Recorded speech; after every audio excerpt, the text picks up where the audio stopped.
Here's a quick tutorial on how to speed ramp on After Effects.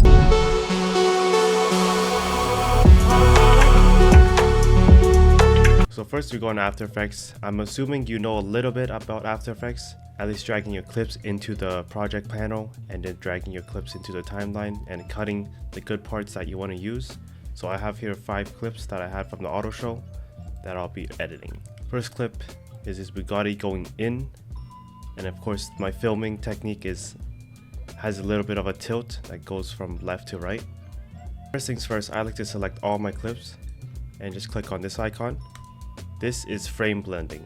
This gives it more motion blur when you speed ramp it. Next, I want to right click the clip I'm right clicking the first clip I have, pre-compose, move all attributes into new composition, make sure that's selected, as well as adjust composition duration. Press OK. Right click again, time, enable time remap, and that will give these 2 points for the speed ramp. Now find a part where you want to cut, and preferably you want to have music when you're editing, just so you can cut on the beat of your music. Let's have a listen.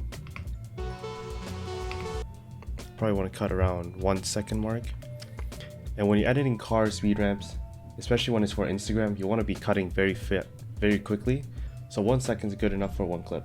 Next, highlight both the points, then click on this icon here called the graph editor. It will give you this. If it doesn't, right click anywhere beside the lines, edit graph value. Click on that if this isn't showing.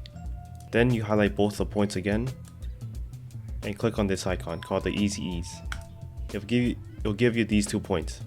Then click on one of the points and it'll have these yellow sliders. This is for your speed ramping, and my usual shape for the speed ramp is something like this. You can of course adjust it to your own liking, whether you want it more slower, which will be more flat like this, or if you want more movement, it'll be more rounded out. I want it to be a little bit slow, just so you can see the car. Something like this, maybe even a little more. Let's see how that looks. Yep, that's it for the first clip. And usually I would add a warp stabilizer in my clip. So what I do is I go and double click in the pre-compose. I will pre-compose this again just because I have color grading here, which I don't want it to affect it. So I just like to pre-compose it again and have the same settings. Press OK, and then I can add my warp stabilizer. I just put 5%, that's all I need. You can do lower or higher depending on how shaky your footage is. To exit out of here, you can either click here, which is your original timeline here, or you can click on this, which is also the original timeline. Next, the second clip. So in order to have good pacing for your video, you want to have the same movement that came out from the previous clip. For example, this clip went from left to right, so you want to find another clip that has the same movement going from left to right. Luckily, my next clip is going from left to right. And now I'm gonna do a different type of speed ramp just to show you guys the different options and flexibility with this software. So again, right click your clip. I double clicked it by accident. So right click, pre-compose, press OK. This option will be saved, so you can just press OK. And then right click again, time, enable time remap. And now let me find a part where I want to cut to my music. Probably around here. It's probably like around another second or even less than a second. And then now select both the speed ramp, graph editor, highlight both of them, click on the easy ease, and you have these points. What I want to do different now, I want to go close up to the logo and then come back out. So that'll be called a boomerang effect, where it goes in and then out. So again, highlight both of them, and I want to drag this one up, and then I drag the second point down. And holding shift, it will be locked into this place. Now drag it all the way down, and now it matches to this line. And what you want to do is just make a mountain. So I drag this one up. Usually when I'm doing a boomerang, I like to add a middle point. So find the middle here, and then click here. This is adding another keyframe. And that'll just make it more options where you can adjust how smooth or how harsh you want it. So I like to drag it like this, drag this more as well. Just make this even as possible. You can copy this curve for yourself to use on your videos as well. So for me, I think that's a little bit too close. I wanted to show the car more, as I did cut out this part when I'm filming.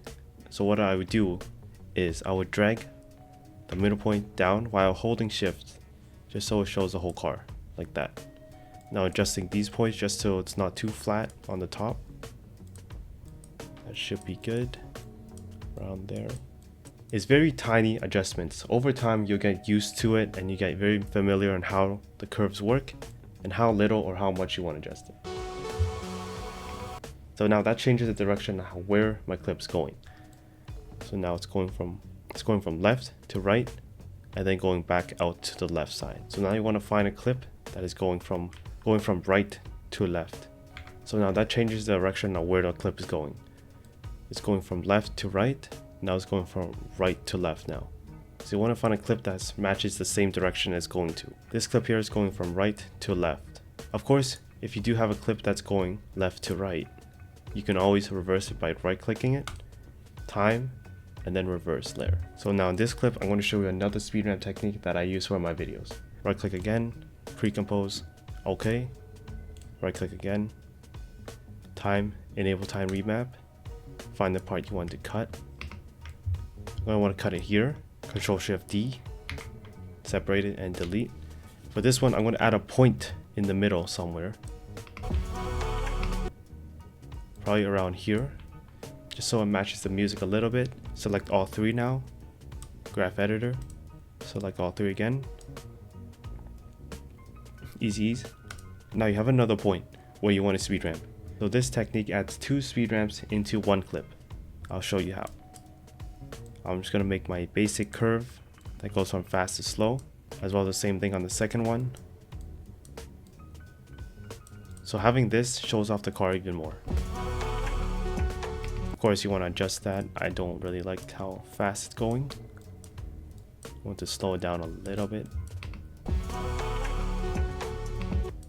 You can use the same technique I showed you with the boomerang effect and add the boomerang effect on this one. So if I drag this clip down here, all the way to the end, and then just drag this point up, and then I find the middle point of this section and add a keyframe. You can also drag this point up just because sometimes when you do this, it'll move the clip down. So I move it a little bit up, then make my adjustments.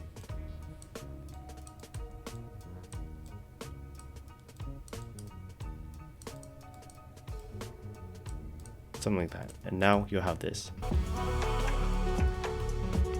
We'll go from left to right again, and then go right to left.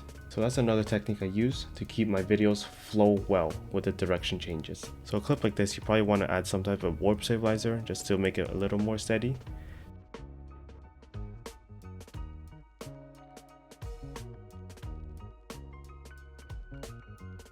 So if you found this helpful, please comment down below which one you want to see next and subscribe for more content like this.